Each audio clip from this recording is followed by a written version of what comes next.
Freud versus Jung. Do we all have parts of ourselves? Have you ever felt like a part of you wants one thing, while another part wants something completely different? Maybe one part feels emotional while another tries to stay in control. So, is something wrong? Or is this actually how the mind works? In this video, we'll explore the difference between two powerful perspectives, one from Freud and one from Jung, and answer a very important question. Do we all have different parts within us, or only people who experience trauma? Freud's perspective on why the mind splits. Sigmund Freud believed that when we experience something overwhelming, the mind protects itself. It does this by splitting off painful emotions or memories. This process is called dissociation.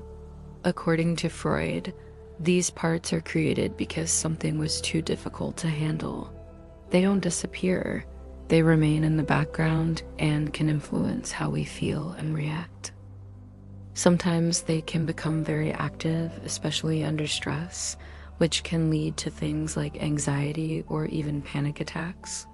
And Jung's perspective, are these parts natural? Carl Jung had a different view.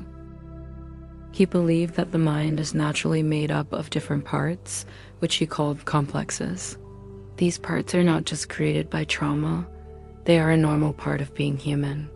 For example, a part of you that feels emotions deeply, a part that wants control and structure, a part that protects you.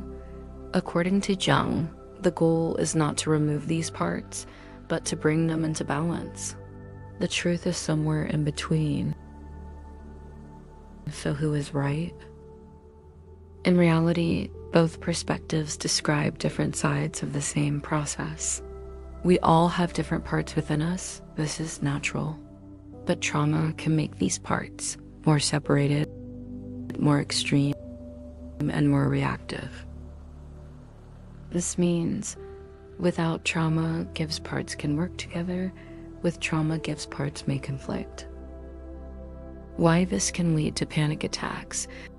When these parts are not working together, it can create internal tension. For example, one part feels fear, another part tries to control or suppress it. This creates pressure inside the system. And when that pressure becomes too much, it can show up as a panic attack. So panic is not random, it's often a sign that different parts of you are not in sync. A simple way to understand it, you can think of your mind like a team. Everyone has team members, but not every team communicates well. Some teams are coordinated, some are in conflict. And healing is about helping these parts work together instead of against each other. So what is the conclusion? Do we all have different parts of ourselves? Yes. But trauma can make those parts feel more separate, more intense, and harder to manage. Understanding this can shift how you see yourself from what's wrong with me to which part of me is reacting right now. And that's where real awareness begins. 1. How they look in dreams is very similar. Both Freudian dissociated parts and complexes of Carl Jung can appear as separate people, strangers, children, controlling or emotional characters, figures that feel familiar but not fully you. Even though they seem separate, they often represent different aspects of you. Both Freud and Jung would agree on this. The difference is not how they appear, but what they mean. According to Sigmund Freud, these parts are split off due to trauma. These parts were pushed away because something was too overwhelming.